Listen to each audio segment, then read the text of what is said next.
નમસ્કાર, ન્યૂઝ બુલેટિનમાં આપનું સ્વાગત છે। હું છું પંકજ શર્મા। શરૂઆત કરીશું પ્રધાનમંત્રીના ગુજરાત પ્રવાસથી।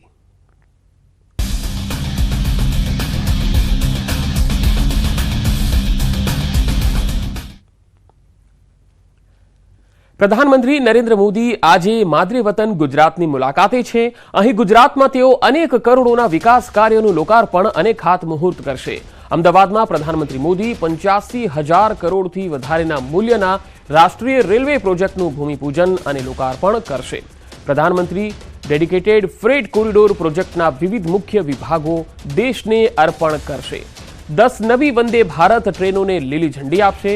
ગાંધી આશ્રમનો રીડેવલપમેન્ટ માસ્ટર પ્લાનને પણ પ્રધાનમંત્રી મોદી નિહાળશે।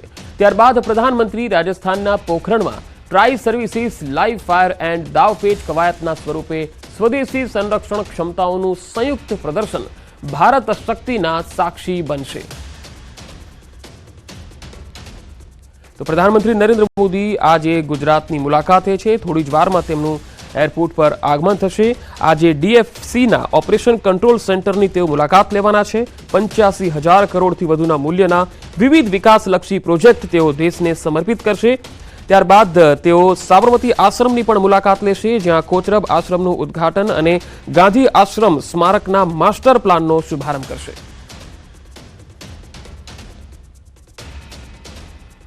તો બે અલગ અલગ તસવીરો આપને બતાવી રહ્યા છીએ। ખાસ તો આજે 10 નવી વંદે ભારત ટ્રેનને લીલી ઝંડી આપવાના છે, જેમાં એક ટ્રેન છે અમદાવાદથી મુંબઈની, અને ગુજરાતમાં ખાસ કરીને ફાયદો થાય એવી બીજી એક જાહેરાત રેલની એવી પણ છે કે જે ટ્રેન અમદાવાદથી જામનગર વંદે ભારત ચાલી રહી છે તેને હવે ઓખા સુધી લંબાવવામાં આવી રહી છે। એટલે કે અમદાવાદથી હવે સીધું ઓખા વંદે ભારત ટ્રેન આજથી શરૂ થવાની છે, જેનો શુભારંભ પણ પીએમ આજે કરાવવાના છે। અને આ સાથે દેશની અલગ અલગ રાજ્યોની ટોટલ 10 જેટલી નવી વંદે ભારત ટ્રેન છે તેને પણ લીલી ઝંડી આપવાના છે। ડ્રીમ પ્રોજેક્ટ છે પીએમ મોદીનું, અને કરોડોના વિકાસ કાર્યોનું પણ લોકાર્પણ છે।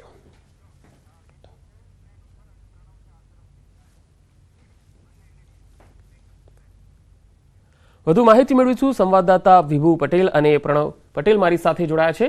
વિભુ, સૌથી પહેલા આપને પૂછીશ, પીએમ આ વખતે 10 અલગ અલગ જે વંદે ભારત ટ્રેનની ભેટ આપવાના છે, ખાસ કરીને ગુજરાતને અને અમદાવાદને કેટલો ફાયદો થવાનો છે?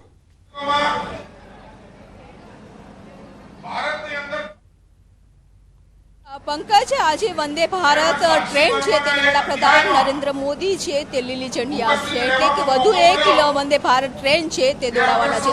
આપણે આ ટ્રેન છે તે બતાવવા માંગીશ કે જે ટ્રેનનો કલર છે ખાસ કરીને ઓરેન્જ કલર રાખવામાં આવ્યો છે। એટલે કે પહેલા જે વંદે ભારત હતી તે વ્હાઇટ કલરની હતી, આ જે વંદે ભારત છે ટ્રેન તે ઓરેન્જ કલર અને બ્લેક કલરમાં રાખવામાં આવી છે। અંદરની સુવિધા પણ બતાવવા માંગીશ કે હવે ફાયદોની વાત કરીએ, અમદાવાદ અને મુંબઈ આ બે શહેરો એવા છે કે આર્થિક રાજધાની બની રહ્યા છે, અને લોકોની પણ અવરજવર ખૂબ જ મોટી સંખ્યામાં થતી હોય છે। લોકો મિટિંગો માટે જતા હોય છે, ત્યારે સમય બચે અને ઓછા સમયમાં ઝડપથી એક શહેરથી બીજા શહેર પહોંચી જાય તે માટે વંદે ભારત ટ્રેન છે તે દોડાવવામાં આવી રહી છે। વધુ એક આજે વંદે ભારત ટ્રેન છે તે અમદાવાદથી મુંબઈ વચ્ચે દોડાવવાની છે। વડાપ્રધાન નરેન્દ્ર મોદી છે લીલી ઝંડી બતાવશે। આ ટ્રેનમાં તમામ પ્રકારની સુવિધાઓ રાખવામાં આવી છે, એટલે કે સુરક્ષા માટે સીસીટીવી રાખવામાં આવ્યા છે। સાથે જ આ જે ટ્રેન છે તેના દરવાજા છે તે ઓટોમેટિક છે, એટલે કે જ્યાં સ્ટેશન હોય આવે છે એ સ્ટેશન ઉપર જ આ દરવાજા છે તે ઓપન થાય છે।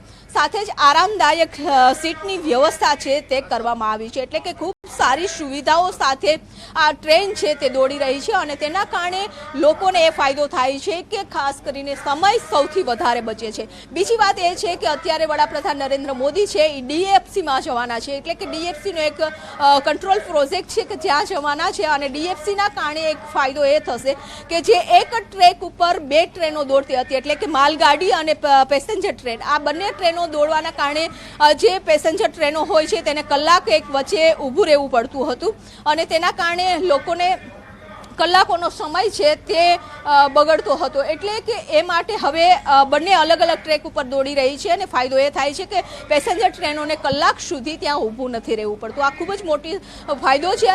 સાથે સાથે રેલવેની કાયા પલટ થઈ રહી છે, વર્લ્ડ ક્લાસ રેલવે સ્ટેશનો બની રહ્યા છે, અને વધુના વધુ વંદે ભારત ટ્રેન દોડે તે માટેના પ્રયાસ રેલવે દ્વારા કરવામાં આવી રહ્યા છે। જી વિભુ, હું આપની પાસે આવીશ। આપ